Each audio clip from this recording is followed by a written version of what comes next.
Hello বন্ধুরা, দেখো আজকে আমি নিয়ে এসেছি তোমাদের জন্য গরম গরম নিরামিষ আলুর চপ। তো তোমরা এর আগে কারা কারা ট্রাই করেছো বলো। তো দেখো আমি যেভাবে করেছি আশা করি তোমাদের খুব ভালো লাগবে। তো দেখে নাও। এর জন্য প্রথমে কি করব দেখো, গরম গরম মুচমুচে আলুর চপ এই শীতের সন্ধ্যায় যদি হয়ে যায়, সাথে একটু চা কফি, যে যা পছন্দ করো, ভীষণ ভালো লাগে। এর জন্য প্রথমেই দেখো জিরে, ধনে, শুকনো লঙ্কা ভালোভাবে ভেজে নিয়েছি তেলে। এরপর কাঁচা লঙ্কা, আদা কোড়া আর ধনে পাতাও কেটে নিয়েছি। তারপরে কড়াইতে তেল দিয়ে একটু নারকেলকে কুচি করে কেটে নিলাম। কেটে নিয়ে ভালো করে তেল দিয়ে ভেজে নিলাম। ওই ভাজার ওপরে তুলে রেখেছি নারকেলগুলো। এরপরে ওই যে আদা কোড়াটা আছে, আদা কোড়াটা ভালোভাবে তেলে একটু কাঁচা গন্ধ যাওয়া অবধি ভেজে নেব। ভেজে নেওয়ার পর এর মধ্যে টুকরো করা যে কাঁচা লঙ্কাগুলো আছে, কাঁচা লঙ্কাগুলো একইভাবে আমরা ভেজে নেব।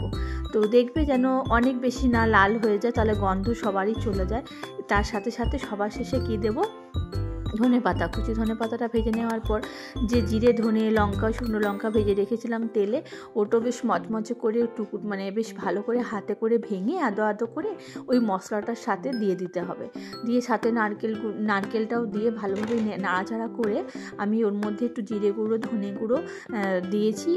এরপরে তোমরা একটু শাহি গরম মশলা অ্যাড করো, একটু হলুদ গুঁড়ো অ্যাড করো, তাহলে দেখবে খুব ভালো একটা ফ্লেভার আসে। নিরামিষ যেহেতু বললাম না, ভীষণ ভালো লাগে। শনিবার এটা একদম নিরামিষ, মানে রসুন পেঁয়াজ ছাড়া, যার জন্যই আমি এটা শনিবারে বেশিরভাগ দিনে মুড়ি খাওয়ার জোগাড় করি, বা সন্ধ্যেতেও আমরা স্ন্যাক্সে খাই।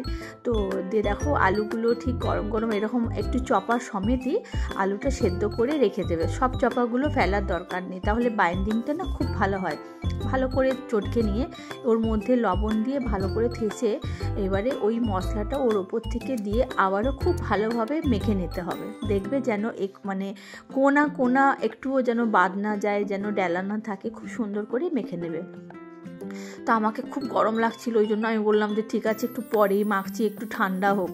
তো এরপরে ঠান্ডা হতে হতে দেখো মেখে নিলাম। সুন্দর করে মেখে নেওয়ার পর এটাকে যেভাবে আমরা চপের জন্য আলু রেডি করি, দেখো মানে তালুতে চেপটে চেপটে যেভাবে আলুটা আমরা তৈরি করি, সেভাবেই আলুটা তৈরি করে নিলাম। এখানে আমার একটু শাশুড়ি মা হেল্প করে দিয়েছে, তো একটু তাড়াহুড়োর মধ্যে ছিলাম।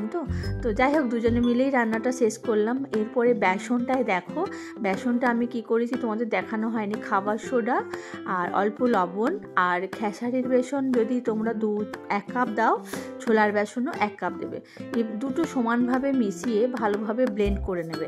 ব্লেন্ড করে নিয়ে ওই যে আলুর যে টিকিয়াগুলো ছিল ওগুলো খুব ভালোভাবে ডুবিয়ে, যেভাবে চপ বেগুনি ভাজে সেভাবে ডুবিয়ে গরম তেলে বাস ছেড়ে দাও। তেলটা কিন্তু হাই ফ্লেম রাখবে না, সবার আগে একটু মিডিয়াম টু হাই রাখবে, লো টু মিডিয়াম নয়, না হলে ফুলবে না চপগুলো।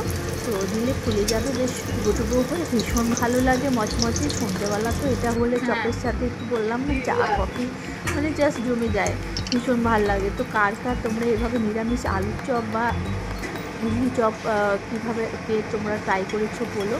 তো এঁচোড় চিংড়ির চপে আমি ভীষণভাবে তোমাদের সাড়া পেয়েছি। থ্যাংক ইউ সবাইকে, ভীষণ ভালো লেগেছে, যার জন্যই এই চপটার রেসিপি নিয়ে এলাম। তোমরা বাড়িতে ট্রাই করে বলো কেমন হয়েছে, আর ভালো লাগলে একটু আঙুলটা প্রেস করে লাইক, শেয়ার,